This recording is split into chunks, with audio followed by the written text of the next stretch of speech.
नमस्कार दोस्तों, स्वागत है आपका अपने YouTube चैनल पर। और आज हम आपके लिए लेकर आए हैं इतिहास से संबंधित 10 महत्वपूर्ण क्वेश्चन जो आपकी सभी परीक्षाओं के लिए बहुत ही महत्वपूर्ण है।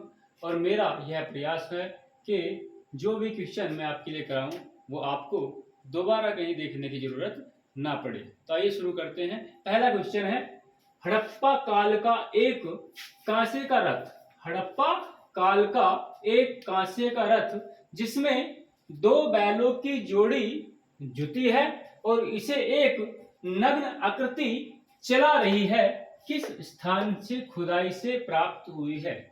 बहुत ही इंपॉर्टेंट क्वेश्चन है, दोबारा देखेंगे। हड़प्पा काल का एक कांसे का रथ जिसमें दो बैलों की जोड़ी जुती हुई है और इसे एक नग्न आकृति चला रही है, किस स्थान से खुदाई से प्राप्त हुआ है। किस स्थान से प्राप्त हुआ है? यह प्राप्त हुआ है हमें दायमाबाद से। कहां से हुआ है? दायमाबाद से। दायमाबाद से प्राप्त हुआ है। दायमाबाद कहां है? महाराष्ट्र में। उसके बाद प्रश्न नंबर 2 है, संगम युग में संगम शब्द का क्या अर्थ है। संगम युग में संगम शब्द का क्या अर्थ है। बहुत ही इंपॉर्टेंट क्वेश्चन है, ये भी कई बार आ चुका है। संगम युग में संगम शब्द का क्या अर्थ है? तो संगम शब्द का अर्थ है कवियों की सभा। कवियों की सभा। कवियों की सभा। संगम युग में संगम का अर्थ है कवियों की सभा। इसके बाद तीसरा क्वेश्चन, संस्कृत भाषा का प्राचीन नाटक। संस्कृत भाषा का प्राचीन नाटक सारीपुत्र प्रकरण किसके द्वारा लिखा गया। संस्कृत भाषा का प्राचीन नाटक सारीपुत्र प्रकरण किसके द्वारा लिखा गया। तो लिखा गया है अश्वघोष के द्वारा। अश्वघोष के द्वारा। अश्वघोष कौन थे? अश्वघोष कनिष्क के दरबारी कवि थे। अश्वघोष कनिष्क के दरबारी कवि थे। तो सारीपुत्र प्रकरण किसके द्वारा लिखा गया?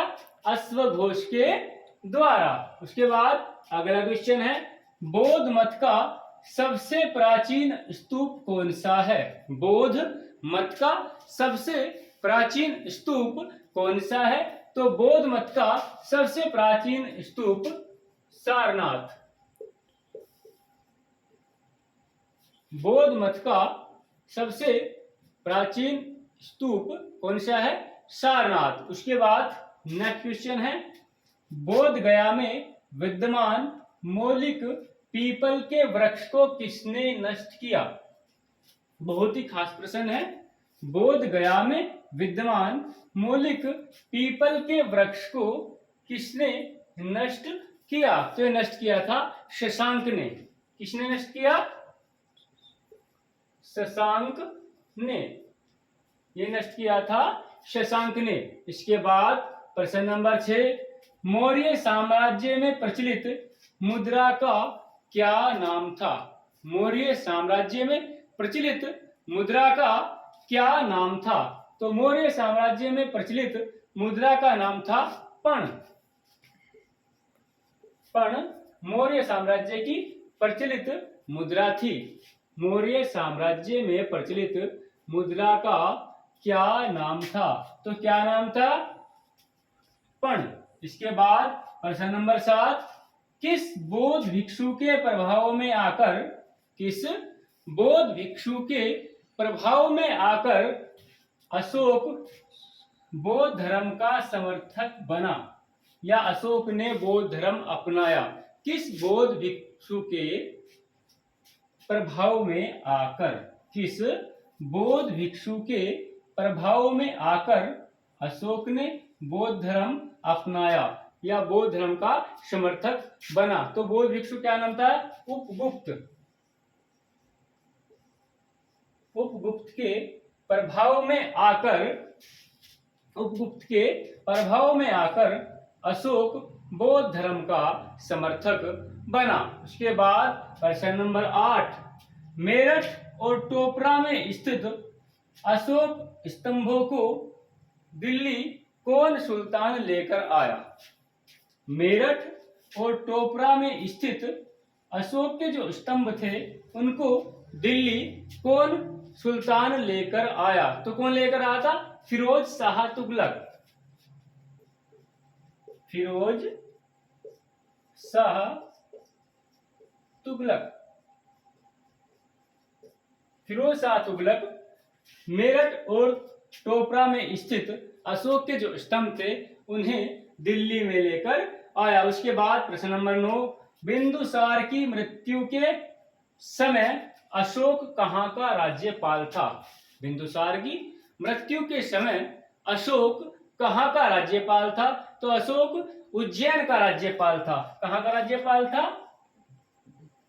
उज्जैन का राज्यपाल था। बिंदुसार की मृत्यु के समय अशोक उज्जैन का राज्यपाल था। उसके बाद प्रश्न नंबर 10, शक संवत किसने प्रारंभ किया? शक संवत किसने प्रारंभ किया? तो किसने प्रारंभ किया था? कनिष्क ने। कनिष्क के द्वारा शक संवत प्रारंभ किया गया। कब किया गया? 78 ईस्वी में। 78 ईस्वी। एक बार फिर दोबारा देख लेंगे सभी क्वेश्चन। हड़प्पा काल का एक कांसे का रथ जिसमें 2 बैलों की जोड़ी जुटी हुई है और इसे एक नग्न आकृति चला रही है, किस स्थान से खुदाई से प्राप्त हुआ है? किस स्थान से प्राप्त हुआ है? दायमाबाद से। उसके बाद प्रश्न नंबर 2 था, संगम युग में संगम शब्द का क्या अर्थ है? संगम युग में संगम शब्द का क्या अर्थ है?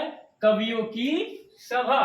संगम युग में संगम शब्द का अर्थ है कवियों की सभा। इसके बाद प्रश्न नंबर 3 था, संस्कृत भाषा का प्राचीन नाटक सारिपुत्र प्रकरण किसके द्वारा लिखा गया? संस्कृत भाषा का प्राचीन नाटक सारिपुत्र प्रकरण किसके द्वारा लिखा गया? तो लिखा गया था अश्वघोष के द्वारा, जो कनिष्क के दरबारी कवि थे। उसके बाद प्रश्न नंबर 4, बौद्ध मत का सबसे प्राचीन स्तूप कौन सा है? बौद्ध मत का सबसे प्राचीन स्तूप सारनाथ का स्तूप है। कहाँ का स्तूप है? सारनाथ का। क्वेश्चन नंबर 5 था, बोध गया में विद्यमान मौलिक पीपल के वृक्ष को किसने नष्ट किया?